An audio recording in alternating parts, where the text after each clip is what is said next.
in Windsor, and this is the last video I'm going to put up. They're all connected with my kidnapping, but it's what they did to me when I was writing the book in Marietta back in 76 until April Fool Day of 80 when they almost killed me. I was telling what happened. I had a letter from the FBI June the 23rd of 79, ongoing investigation, national security involved. I've told on the others about how my apartment was illegally taken away, antifreeze put in me, and what happened. The talks that I went to the emergency room for wasn't done until 9 days later over in Huntsville. Came back from the Georgia crime lab, wasn't taken there. Anyway, it was taken in Alabama. So all this is like the birth certificates of the twins, where when they kidnapped me and brought me over here, and JFK and his father, well, his family, but the Illuminati, the Rothschilds, Rockefellers, Bilderbergers, my own uncle, George VI, and thus Elizabeth and her mother, the cover-up, they helped in my kidnapping and shutting it up over the years. Of course, everybody knew it. So anyway, in other words, Elizabeth has always known, so have most of the royal family. I'm sure the close-ups, well, I don't want to get into that. I just want to get to this. I was telling about what happened after I went to the hospital emergency room in Atlanta to try and see what had been put in me. And it was antifreeze. I didn't find that out until I was illegally taken across state line with Lina Dempsey, mother of the twins, where they put me when they kidnapped me in 41 in Moulton, Alabama. She had killed her twins, and they put me there, stole my identity, gave me the name of Peggy. She'd been killed, actually, Peggy, just a month or 2 months. Weeks before they put me there. So they had this all planned. Now I'm going to just put the last half here. I wanted to tell about when I came back from Dallas. I was just outside Dallas, and I'd gone out to John's sister, my husband or ex-husband, sister, Laura in Abilene Childers, Klein. And it was all set for me to go to get my children away from Atlanta. I thought it was because of the book I'd done, MD: A License to Kill. And later I find out my real name and who my sons really are, and after me. And it was really that was at the root of all of this. But the book I had done, and it connected a lot of doctors, etc.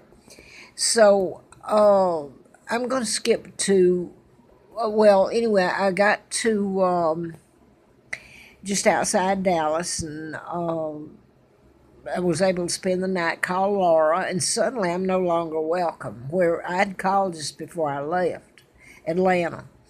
And now I have to turn around and go back. I get back and my apartment's gone. My furniture's been moved, and I've put this up how they allowed my ex-husband, as far as I knew, to take in just a few days I'm gone. And I had told, there was never any misunderstanding about any of this. And I put it up so I won't be redundant in case you have watched these today. I've put it up in the past, but it's over a period of time, so it's gotten garbled. I'm trying to put this up for a reason here. I found out after the antifreeze was put in me and I was taken back to Huntsville, Alabama by Lina Dempsey, mother of the twins, and the horror story that she went in, that, she was, well, let me put it this way, she was with U.S. Senator John Sparkman when he died. She didn't kill him, but the fact that it's the connection there. John Sparkman was a part of, after I was kidnapped, I was ransomed. For God's sake, they didn't bring me over here, kidnap me for no reason. I was a hostage, so I'll leave it at that. He died sometime after 83, I believe. But she was with him, doing a companion type thing, which is odd in itself. But anyway, I wanted to get to this.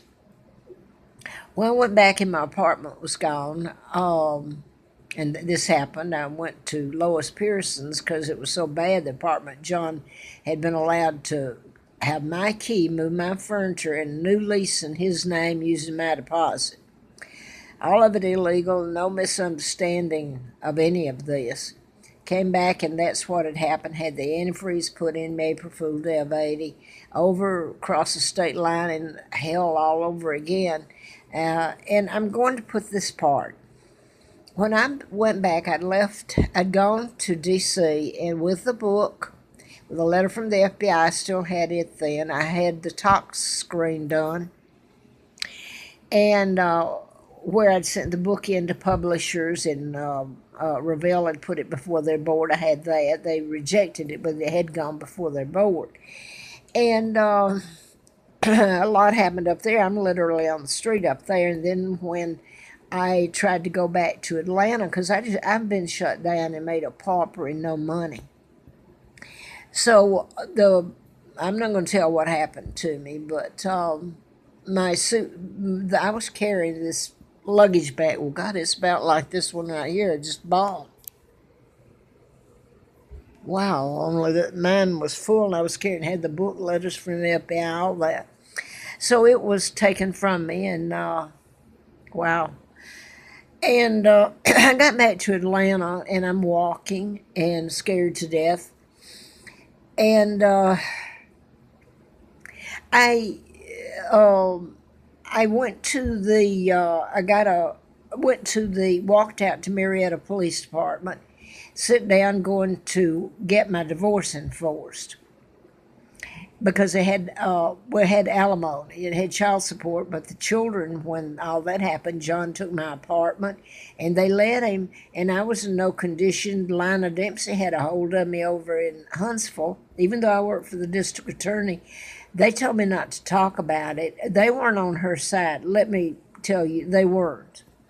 But anyway, I want to say that the woman that John married, I didn't even know they were married for a while. I was in such condition and trying to work and hope my children were okay. And I couldn't believe they had allowed all of it to happen. Oh, I found out John had married this woman, and I didn't know her name back then.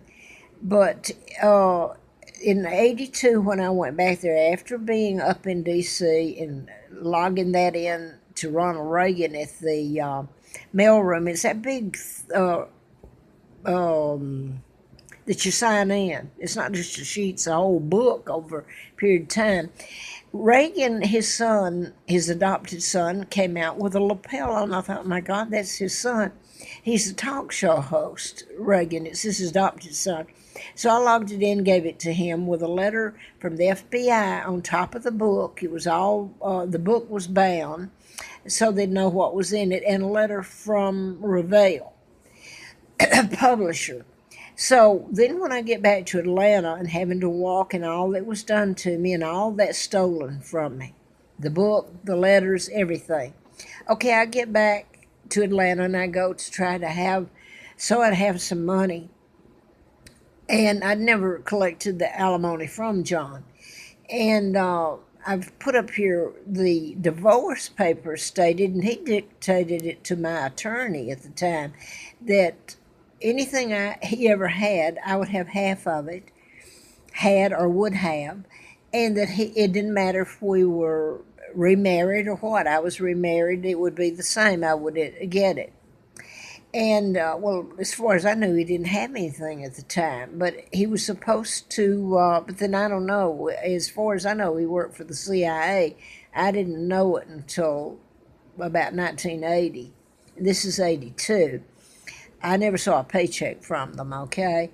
But his wife, I'm going to put this in 82, she tried to have me killed, is how she got involved in it. So now I want to go back the little bit I found out about what happened. John died in March or April 83 or 84. I had tried to call and find out the best I could because I was kept homeless and living on the mountain for many, many years, starving and freezing. I was just shut down. So I had walked to Atlanta and have to get rides. And again, you're going to be afraid if you take a ride with somebody, they're going to rape you or kill you. So, long story short, she did is how she tried to have me killed, and with John, and then how Lionel Dempsey tried it. Jack Hartsfield saved my life more than once over in Huntsville. That was in '80 that happened. I'm sure she tried it. She killed her twins. What do you think? Now I want to put this up. When I married John, I didn't know about being Margaret N. Windsor, who my father was. It was in '83 when I was told, late '83, after that campaign, I could remember being kidnapped. I really could. I told a lot, and it was all true. And it shocked them. Lina Dempsey was dead then, had died. I was really afraid of her. I really was. She made my life a living hell. But anyway, let me just cut to the chase. Of course, I had nothing growing up. It was a pigsty. I made her live in there the last years. I worked in 7 days a week, went to school, and was never hardly a few days off during that couple of years, I guess it was, the end of the 10th till about March or February, finishing high school in the 12th grade. So anyway, I didn't have money or anything. And when I married John, I know now that he already knew who I was. He was told to marry me. So that I get this up, and this is the last one I'm going to do today anyway. I had John called me, and he had flown to Florida, Kissimmee, where his brother lived, and his brother's very nice, and his wife and child. So anyway, I'll make a long story short. I didn't have money to buy. I did have a couple of gowns from Donovan's that somehow I had taken the money and paid for that. I didn't have a wedding dress. Well, couldn't have afforded one. I was having to pay for it and take care of Lina. And Philip. I mean, Philip worked, I think, then some. Well, I don't know if he did then. No, he was still young then. But anyway, if I can finish it, I'm tired and all of it.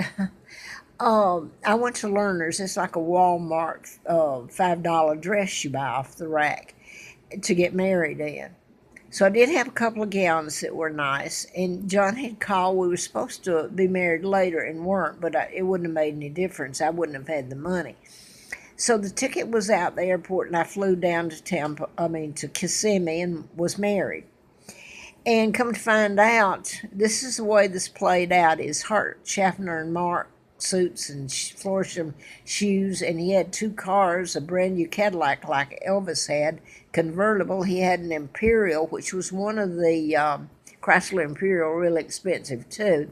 Suddenly that and the boat was all gone. He didn't have a job, and so he was kind of like a con artist. In fact, he, Lina, and Gonzalez, that played such a horrible part in this, were diagnosed. I was told they were psychopaths. And so that I get this in, I found out later, back in 2010, I guess it was, that now I was married in '59 down there, and I had the Lerner dress, and that was it. And shoes that were, you'd buy at the cheapest shoes you can buy.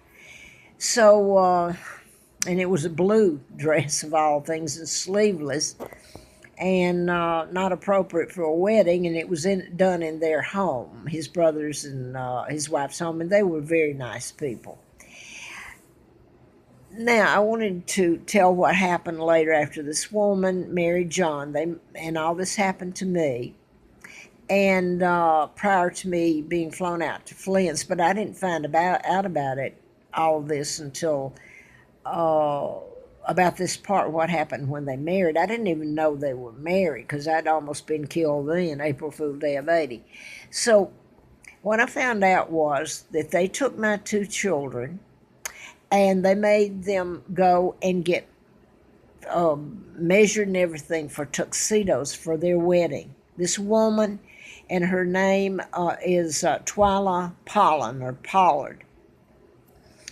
And Ms. Childers, John's mother, flew in from Winfield, Kansas. His sister, that remember, she's the one that invited me out, and then when I got there, she said no to Mesquite, Texas. I got there outside Dallas. Call her, I'm here.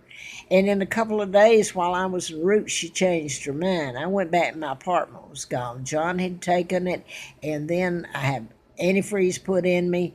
And then these were doctors got into this too, because John had to have helped in it. So why did he get the tox report that was finally done after 9 days, showing all this in me? So, I should have been dead, really. But in other words, this woman now, he's dead. If he had that policy, and I assume he did, because down the Social Security office, I didn't ask them. They up and told me that he had my divorce papers. So that was later, after he died. So she would have known that anything he had was supposed to have been mine. So I'm assuming, because I'm kept penniless and everything, and I'm homeless, really. And I've tried to get an attorney to take it, and they'll just refer me to probate, because nobody's going to touch me right now. I don't know if they ever do. I may die and none of this be told, other than on video that I'm putting up.